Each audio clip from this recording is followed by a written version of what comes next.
know will be the one who can tell us exactly, because he knows exactly what is going on there. But it is already okay. To say, no, we hope you are doing very, very well. I mean, just look with that. But I trust that you are doing very, very well. But at this juncture, we've got Mr. KOIKIMEDIA, who's going to bring us updates from Nigeria. So let's cross over to him. Yomi, good morning. Well, it is a very good morning to you, Mr. Archie. Good morning to all our listeners and viewers from around the globe. Good morning, Frank. Good morning, Mr. Tanda, Mr. Kojo, and everyone that is getting ready for the Friday section. Like you said, it's thank God it's Friday, and I'd like to welcome each and every one of us into the morning broadcast as we're going to be taking you through, the news coming out of Nigeria. Morning broadcast morning. Yes. How are you doing, sir? Well, slightly a little bit tired, and I'm going to be telling you why. Yesterday, I decided to do what we called a late night broadcast to central London. So I literally got back home at about 2 a.m. this morning. And the more reason for that is, as Nigerians are going to be preparing for election, we thought maybe it would be nice for them to see what life looks like for an average individual here in UK. Whether you're going out with your friends after work, or you are having a holiday coming to UK. For 62 years coming this year, more Nigerians have suffered quite a lot of different things, whether it is the insecurity that we discuss here on the studio, or the lack of welfare for average Nigerians. And I was able to engage with a young British girl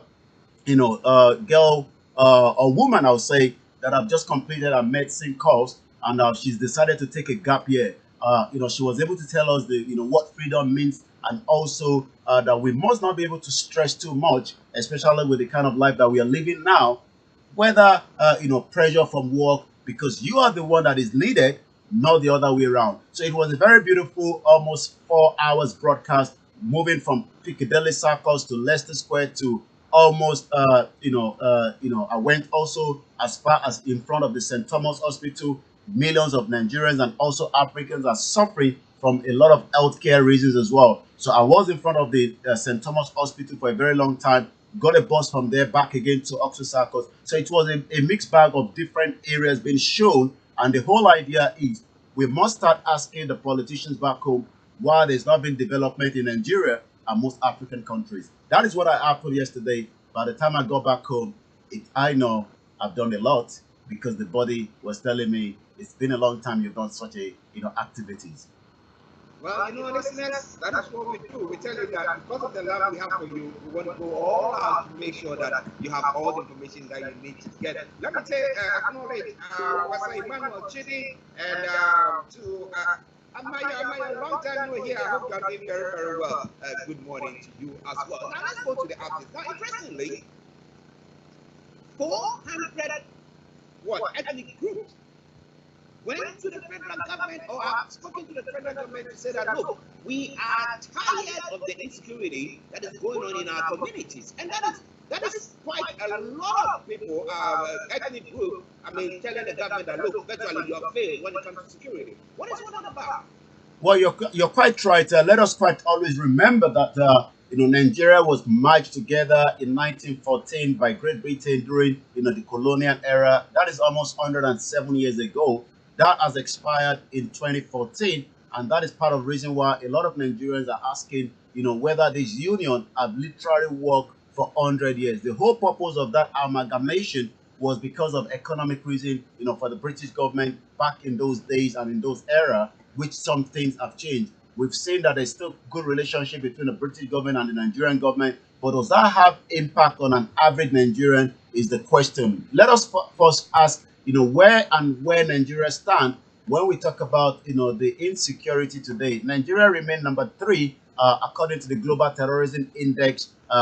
Just on top of it is Syria, and number 1 is Afghanistan. So yes, we do have quite a lot of different ethnic groups in Nigeria, but the headline says over about 400 ethnic nationalities in Nigeria yesterday have now called on the federal government of President Muhammadu Buhari and the Vice President Yemi Osinbajo to be more proactive in dealing with the growing spat of insecurity in the country. Likewise, according to them, Nigeria youth cannot continue to witness such mindless killings of Nigerians in their numbers on a daily basis. And I'm going to be telling you, in the last, 72 hours or 24 hours or 48 hours ago, some of those incidents that must have occurred in Nigeria when you talk about the insecurity that has occurred in Nigeria. So a lot of Nigerians are becoming more worried. This week alone, like I did talked about it yesterday, £15,000 equivalent was paid by a family to get back their loved ones, an husband and wife, and an orderly, which is like a police officer that guided while they were making their way to the farm. So an average Nigerian that doesn't have that sort of money will end up being killed, or probably something else will happen. Yes, the security agency are working as well. According to the Joint Team of Security Operatives comprising the NJTF and the Nigerian Air Force, successfully neutralized several ISWAP terrorists after destroying ISWAP camp in Abaganara, Buka, Myran, which is very close to Chad. So there's a lot of Nigerians, that are continue to be more concerned because so many of these terrorists, ISWAP, Boko Haram, are now working in Nigeria. And I do know that yesterday there was a kind of a breaking news where one of the Islamic leader, Abdul Ibrahim al-Hashim al-Qusr, was killed in Syria by the U.S. overnight raid. So I'm going to come back again to you in the studio, but for now, it is still about the insecurity that is ravaging across Nigeria today. Listeners, updates from Nigeria with Mr. Olaimeko. If you just take me off the screen just for about 2 seconds so I could get my glasses on. Okay.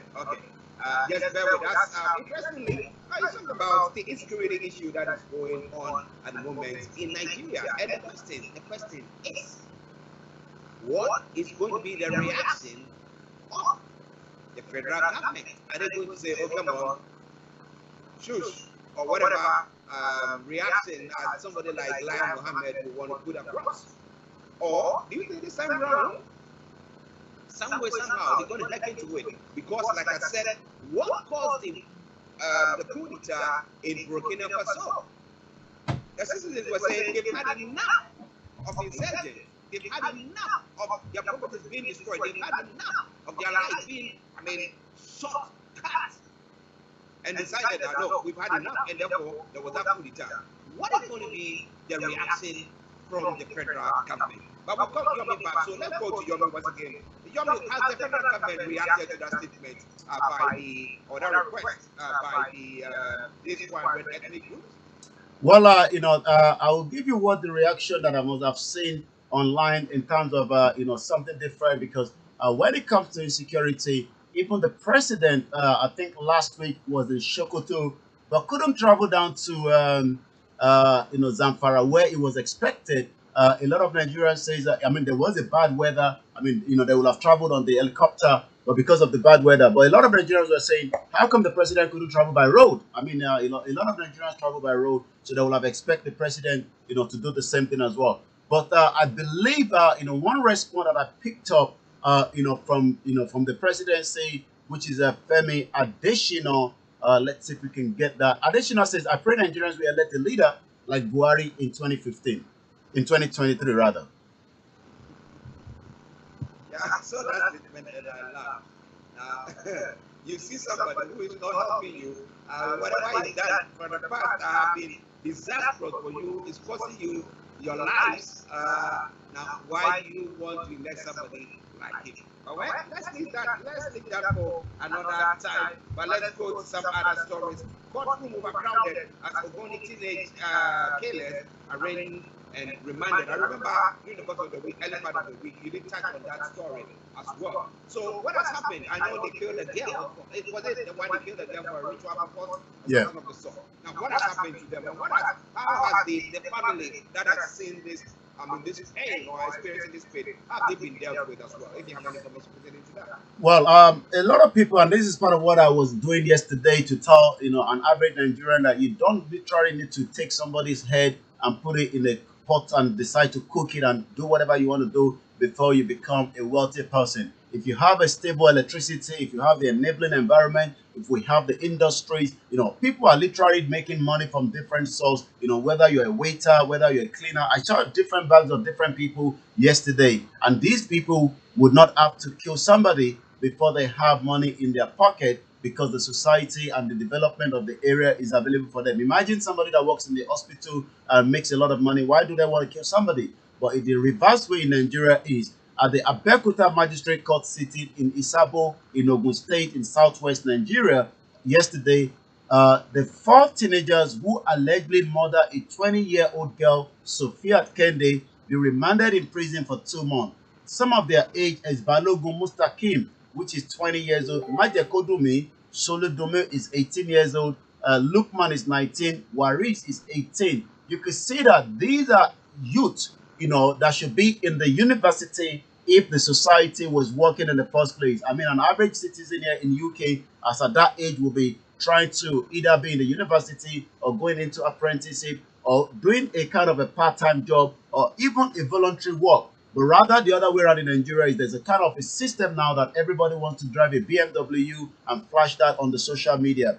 The boys were arrested last week Saturday for allegedly severing the head of Kende, one of the girlfriends to one of them, which they burnt in a pot for ritual. Wow. One of them girlfriend.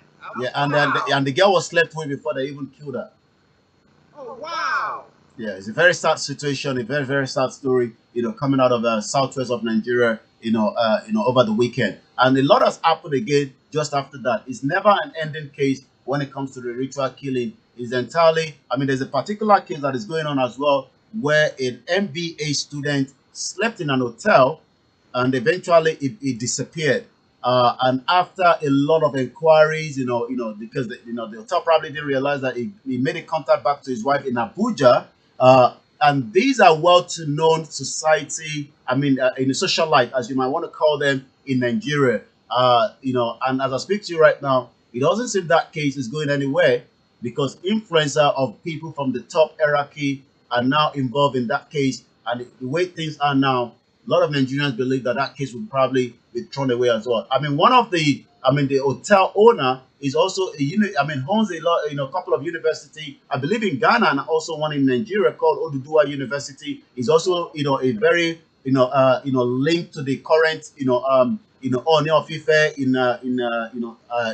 Osun State. One of our Royal Majesty. Though they've removed the what we called a kind of title that was given to this particular man because of the this particular case. So this case has been going on for over a month now, but in the last couple of days that they've started going to court, he has been threatening the family members of the other person that was killed in his hotel. Well, listeners, updates from Nigeria with Mr. Olani Koiki. I'm asking the question here: is it failure of leadership or is it greed? What is causing people to behave this way? Well, Igboho on YouTube have just told us Igboho Ogunfeyin says some youth resulted to despicable act due to lack of opportunities and economic condition. That is coming from the the transmission coming on the other side of the our YouTube here. And like I say, continue to support and make sure you subscribe to Star Radio UK. Somebody's watching us. Kelechi Amadi says it's a useless country called Nigeria is at the end. Wow. He's also doing wow.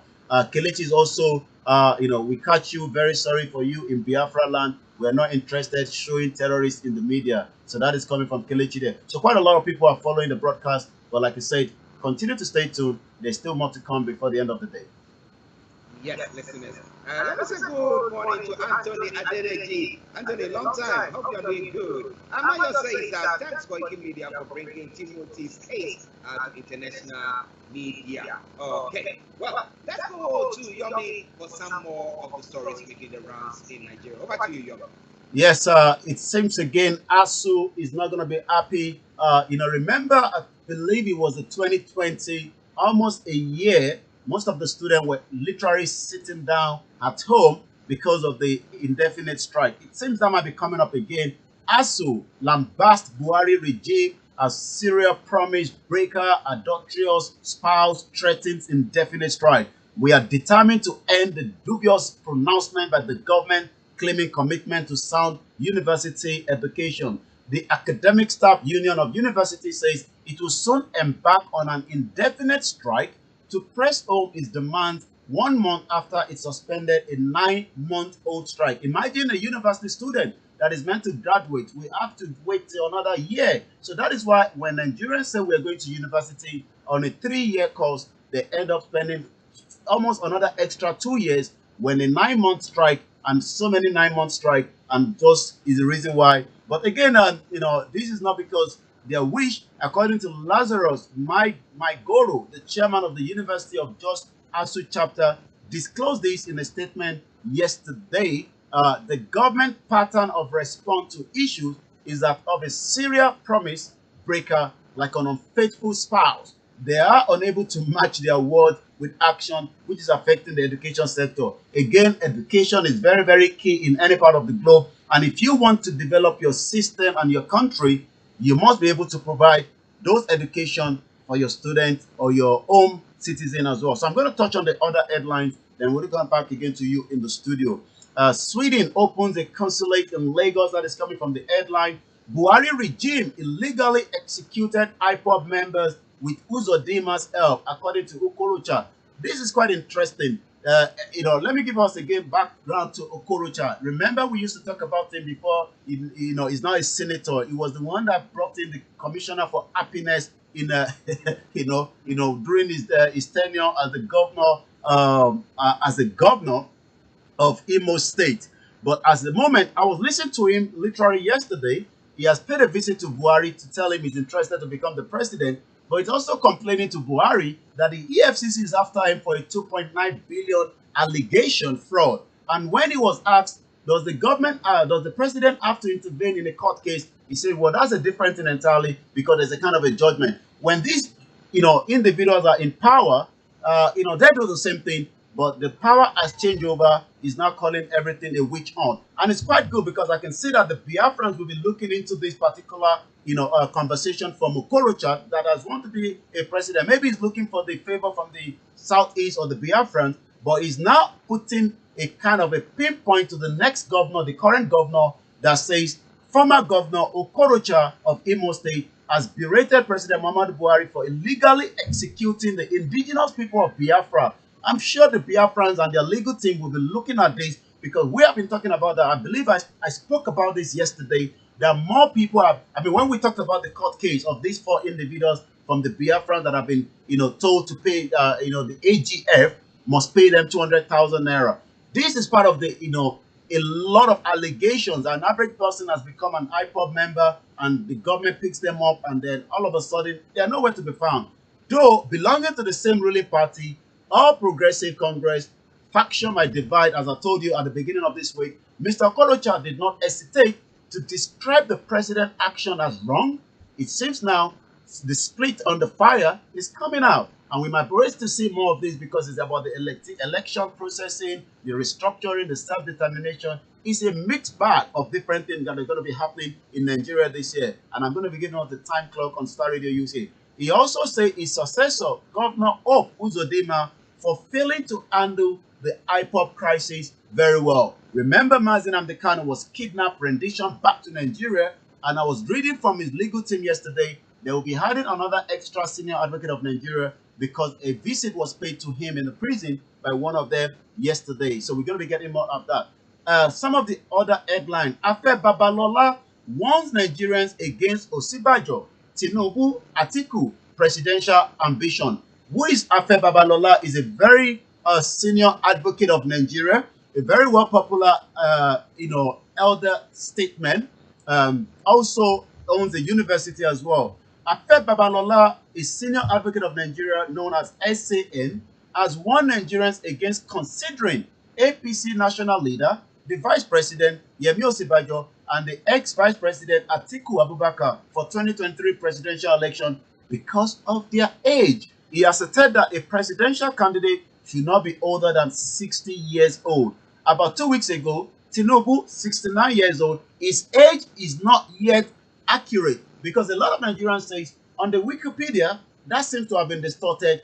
When one of his campaign manager was asked this question during an interview, which I might prepare that interview maybe next week, he almost get angry that we should not be talking about the age of Tinubu, neither should we be asking where his money was, and how he made his money. Remember, during the last election, 2 bullion van was kept driven into his compound, and I'm sure we all know what is inside a bullion van. Although Abubakar is 75 years old, Osibajo is 64, have not made a public declaration. They are interested in succeeding President Muhammadu Buhari. So the headline again says, Nigerians do not consider any of these three individuals due to their age. I'm going to touch on a couple of more, then come back again. It's coming up to 11:28 a.m. in UK, where we are literally bringing this broadcast from. Remember, you can also send money to your loved ones in Nigeria, Ghana, Kenya by using SendWaves, and that also can give you the first code if you're using it for the very first time. Remember to use S for star,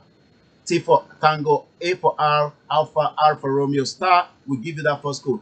According to the Star Radio time clock, 371 days today, 12 hours, 31 minutes, and the seconds keep going down for the Nigeria 2023 general election. Also today, the Ilana UK worldwide leader, Professor Banji Akintoye, will be addressing, a town hall conference here in UK at about 6 p.m. Local time in London, 7 p.m. local time back in Nigeria, where they'll be giving, their plans to stop the first governorship election that is taking place this year in Ekiti and Osun State through the legal means. Remember, a lot of Nigerians have talked about the military decree of the 1999 Constitution, and also more reason why, a governorship election was not hold in Yoruba land this year. Mr. Ache is a very busy year, but Star Radio UK will be bringing all the details as it goes. But let me come back now again to you in the studio. Yes, listen, it's quite an interesting. That's not interrupted, Mr. Olaimi Koiki.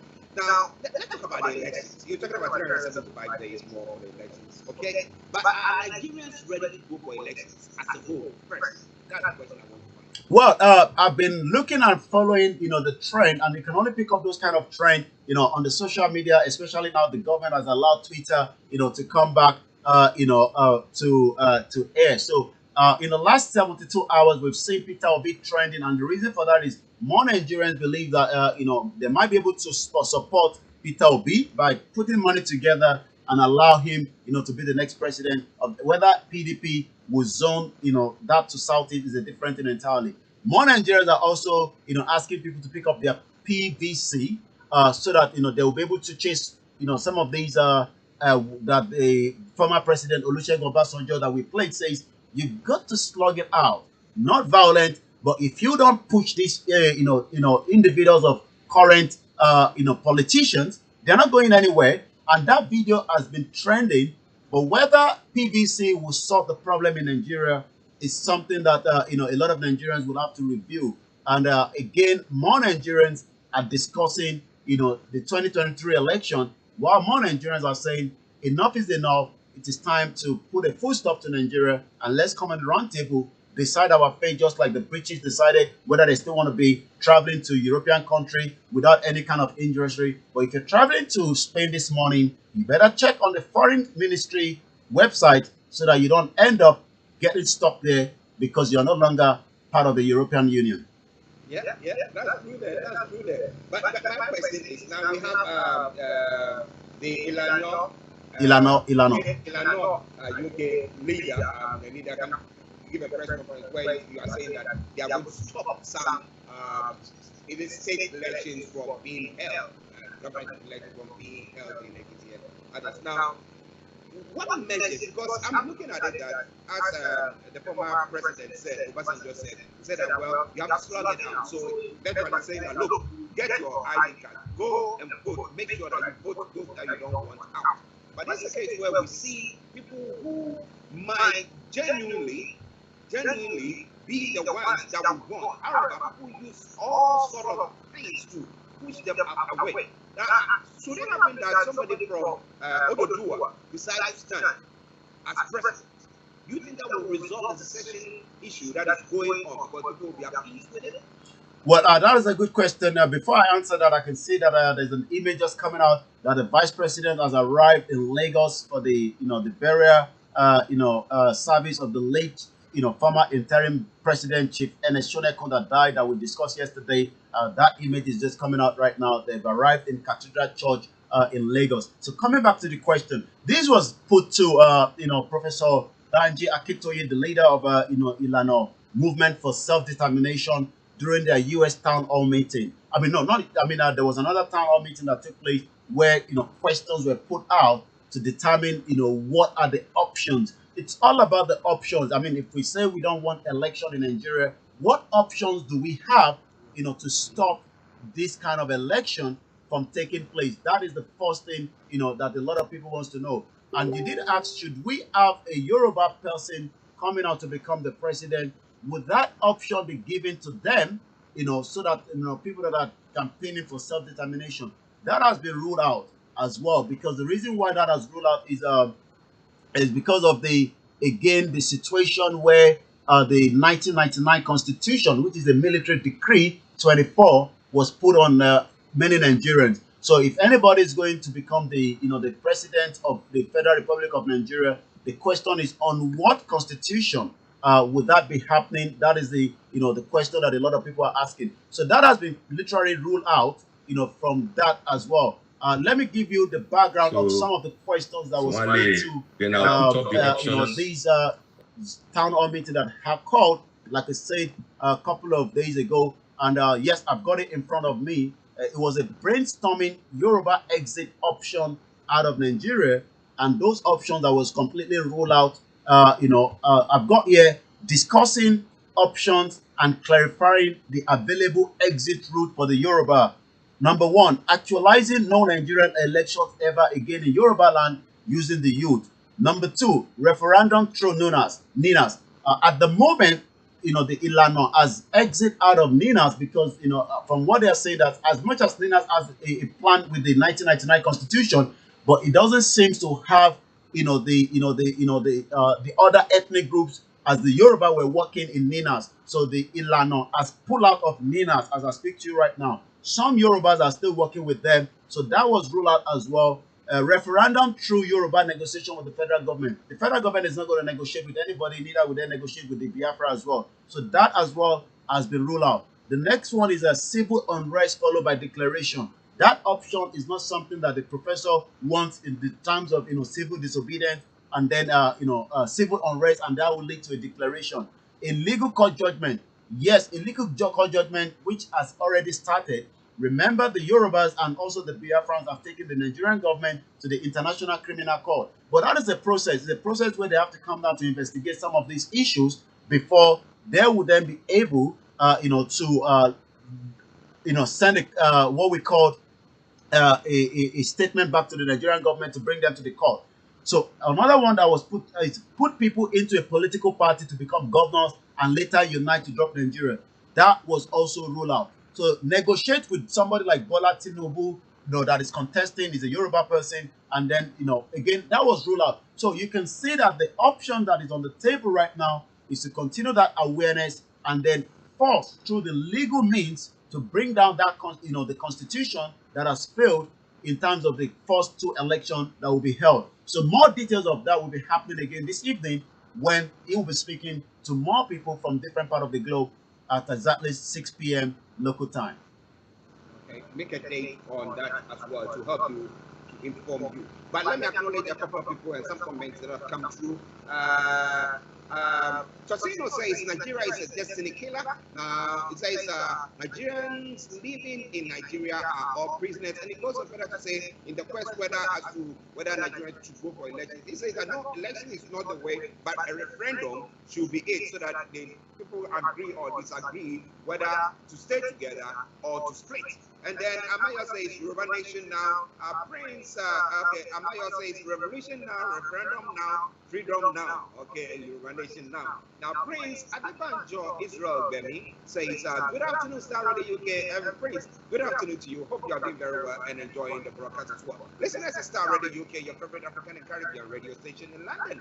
Abdus from Nigeria with Mr. Olami Koiki. Let's go to Yomi for the rest of the stories making around. Over to you, Yomi. So I still want to go back to what the senior advocate of Nigeria, FEBAURY, says in terms of Nigeria next president should be below 60 years, and some of the reason is given is a next president we should be able to work for 14 hours daily. So I'm not sure whether Buhari is working 14 hours, because of his age, and we've seen that his health has not really been very good. He has been traveling more, as well. The notable legal practitioner said the presidential candidate should be fluent in spoken English such that he will possess the ability to write a speech all by himself. I'm not sure any president around the world does that, but that is part of the option there. According to him, in addition, he must possess the ability to speak off the cuff. Babalola said the candidate must produce evidence that he possesses unquestionable means of livelihood. I'm sure this will be touching to Tinubu because Tinubu is not been able to give us accurate details of where his money is made, even though those campaigning around him are saying that is not necessary. But a lot of Nigerians would like to know, where he's been able to, remember one of his, accounting office is the one, also auditing and, Alpha Beta that is well known as one of the accounting firm rather that has been managing the Lagos State, accounting. So imagine, the former Lagos State governor owns the same accounting firm that managed the Lagos State, in accounting. So it's just a total mess. Imagine, let's look at the mayor, Sadiq Khan, having an accounting firm to manage the same accounting department on his behalf as the mayor of London. So you probably have been chucked out long time ago. But this happened in African country, and so again, whoever has to be of this, he should not be seeking election as a means of securing employment or offsetting outstanding indebtedness or use his position as the president to divert government fund. Again, Tinubu went to Osun State some couple of years ago, right in front of the some of the first class urban says the king doesn't have his money, and it's not because he wants us to say that it's just a question of fact. But a lot of people are asking where has he made the money from, and we hope this question will be answered by him when the time comes for question and answer. And we'd love to have him come and speak to us so that we can ask him all these questions about his age. Remember Buhari, we couldn't find a certificate. They were looking out over the certificate. It looks like some people were hiding it. So these are part of more reason why Afeba Balola is saying. Others also, according to him, this is a very key point now. Others believe in the need for a new constitution. Orator, power, kindness, friendliness, firmness, previous contributions to development. Development is very, very key. Economic standing, readiness to serve as well as proven ability to solve problems, Babalola said. On age, he explained that any candidate for the post of Nigerian president should not be more than 60 years. But more Nigerians are saying enough is enough. It's not even worth to be part of that system anymore. So I'm going to touch on the business aspect because time is well spent already, 11:40, and I'm going to come back. Corruption. Nigeria now depends on IMF, World Bank loans to pay workers, according to Tomori. Imagine that we have to now wait on the loan from IMF and the World Bank so that we can pay workers' salary. That is the way we are right now, according to this professor of virologic and member of the World Health Organization Technical Advisory Group on COVID-19 vaccine composition. Oyewale Tomori has lamented the refusal of the successful administrations in Nigeria again to invest in science and technology. Tomori said rather than investing in what will bring positive returns on Nigeria consistently, invested in corruption, immorality, stressing that the returns of these were numerous problems facing the country. He was speaking at the 79th Interdisciplinary Research Discourse of the Postgraduate College University of Ibadan, put together by the provost, Professor Jonathan Babalola, on Thursday. Tomori said for Nigeria to get out of its woes, it needed to start a massive investment in education, science, and technology. He said, while other countries are getting spurious results on their investment, we are wallowing in our own return on inequality, return to immorality. That is why we have about 10.5 million of our children out of school, 4.5 million under vaccinated. We become the poverty capital of the world because we are investing, hugely in corruption, disband for science and technology. We now depend on the IMF loans and World Bank to pay workers' salary, to import food. Imagine Nigerians to import everything that we eat when we have vast amount of land, because you can't make use of that land anymore because of the amount of atrocity. I'm going to go straight to the Twitter this morning, some of what is coming out on Twitter, and then come back again to you in the studio. Like I said, today at about 6 p.m., Ilana UK Town Hall meeting will be held, and the whole conversation is the 2022 Ekiti and Osun gubernatorial election that is coming up. Also, according to them, there are many benefits to enjoy in our independent and self-sustaining hashtag Yoruba Nation. Like I did talk about it as well, in the Kano case will be coming up anytime soon. But yesterday, yeah, according to Biafra Youth at Biafran Youth, liberate and free the minds of over 70 million Biafra. Hashtag Nnamdi Kano, hashtag Black History Month, hashtag Biafran Youth. That is coming up from there. Also, the U.S. constitutional lawyer Bruce Fem slams Nigerian President Buhari over mistreatment of the Biafran leader. Your lawless, malevolent mistreatment of hashtag Nnamdi Kanu is far worse than the degradation hashtag Nelson Mandela experienced under South Africa apartheid regime. That is coming from one of the the legal representative of Nnamdi Kanu, known as Bruce Fem, that travels all the way from U.S. each time as well. On the trending this morning, as you can tell, ASU has literally, before we come, I was looking at it as number 2. It has now jumped to number 1, and that is because more Nigerians will be concerned that there might be an indefinite strike. So this one says, according to at Charles Hugo, this one, ASU, they go on strike. Now to use my house rent, pay too odd. If to cut, now to use my school fees, play another one. If it's still cut, acceptance fee go follow. So what he's trying to say there is if ASU is going to be going on strike, then his house rent will probably not need to be paid anymore because it's going to go for a long time. According to more tweet that is coming as well, then give you admission, welcome you with strike. What ASU cannot do doesn't exist. So what this one is saying is, you get an admission, then you are being welcomed with a strike. And again, on the Twitter of at I am Sammy PR, ASU commenced indefinite strike. The Academic Staff Union of University of Obafemi Awolowo University of Ilefe has commenced an indefinite action with effective from 31st of January 2022. So more Nigerians, and this is the last one, dear ASU, please, this is a 5-year course. Don't dare enter 6 years.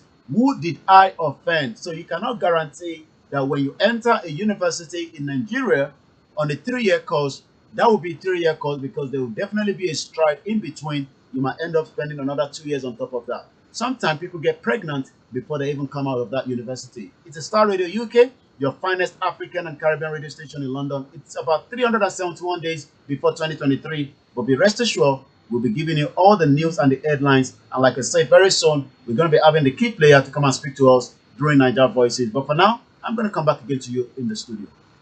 Yes, listeners, Mr. Online for you. I mean, the stories are mind-blowing, as you say all the time, but keep your dials still locked on. Let me read a few of the comments that have come through. Okay, Amaya says, the voice of the people is the voice of the Almighty. Now, conflict of interest, that's pertaining to an accounting firm run by somebody who has a hand in there. And let me say good morning to Mr. Nanaya Tabiri. Amaya goes on to say, get up, stand up. Stand up for your right and don't give up the fight. Registering above Mali's song and Ajani Ajara. Good afternoon, good morning to you. We don't believe in any political parties. We are not interested in them. All we want is Yoruba Nation now. I'm also going to say we will not settle for anything than declaration of Yoruba Nation full of opportunities. The question is, are they going to grant a referendum, as people are calling for? Will there be a peaceful transition into what? Separate groups? What will going to happen there? But we will be following all those stories from Nigeria at Star Radio UK. All right, then. So now let's go to Yomi for your closing remarks, and then we can bring the update to a close. Over to you, Yomi. I'm just going to pick two comments coming from the Facebook and the YouTube here. According to Adeboye, he says, in fact, Nigeria is gone and cannot be a country again. Yoruba Nation is the solution. Also, Kelechi Amadi says, Avengers is a must-take place for the Biafrans genocide. So that will be for me. It's a weekend. We have everything that you need over this weekend. But the best way is to make sure you follow Star Radio UK. It is your finest African and Caribbean radio station in London, where everything you can also on www.starradiouk.com. I'll be back again Monday morning with more news of whatever happened over the weekend. But like I said, Star Radio UK has got everything that you need when you want it. This weekend, let's make it on Star Radio UK. I'll be back again Monday. Have a very good morning. Don't go anywhere yet because Archie and Frank and all other guests will be talking to us before the end of the program at 1 p.m. Thank you very much, Yomi. Have a wonderful day, and we'll catch up later. Bye for now. Well, listeners, that is updates from Nigeria. Wherever you are, don't touch your dials. Whichever information. Yes, that is updates from Nigeria. Wherever you are, don't touch your dials. Whichever information break, come back. I'll bring you some lovely tune, and then we'll continue with the discussions. Well,